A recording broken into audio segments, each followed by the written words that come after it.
لاح براق السعادة والفرح يرعد سحابه، وابتدى ليل الفرح والليلة من أحلى الليالي. بارك الله حفلكم جعل الفرح يكمل نصابه، والسعد والخير دايم فالكم في كل حالي. يا فهد مبروك لك بالقف حروف وكتابه، يا عريس الليلة يا رمز الوفا درب الخصالي. يا فهد بن أحمد اللي كسب عز ومهابه، يا عريب الساس والجدين من عم وخالي. أنت عنوان المراجل والوفا ذيب الثيابة، واشهد انك يا سنافي من مطانيخ الرجالي. اكلبي والعز بدون شك ولا غرابة، مسبل الجاني وعوق المعتدي وقت النزالي. نسل شيخ ندر في طيبه وسمح جنابه، احمد اللي له مقام معتل بروس الطوالي. والله ان الاكلبي ساس يجمل من هدابه، عزوة بين القبايل تشمخ شموخ الجبال. نعمة والله في عيالك لبه العزم وصلابه، كاسبين المجد والطارات بكبار الفعالي. والعروس تغري طلت كالقمر زين ومهابه، مهرة في زينها متصدره بين الغوالي. كاملة في وصفها ما في لها ند ومشابه، واشهد انها فرقه في حسنها وزين الخصالي. هذه تغريد كلها طيبه واخلاق ودرابه، طيبها من طيب ابوها واصلها بنت الرجال. بنت شيخ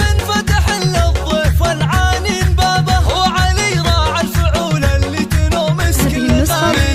على الغلبه يلي مجدهم كل حكابه، الرجال اهل الحميه والوفا واهل المعالي. لابت السبع عن مجد من قبل عصر صحابه، عزهم تشهد له سيوف صقيله ونبالي. نسبع الغلبه يلي مجدهم كل حكابه، الرجال اهل الحميه والوفا واهل المعالي. الرجال اهل الحميه والوفا واهل المعالي.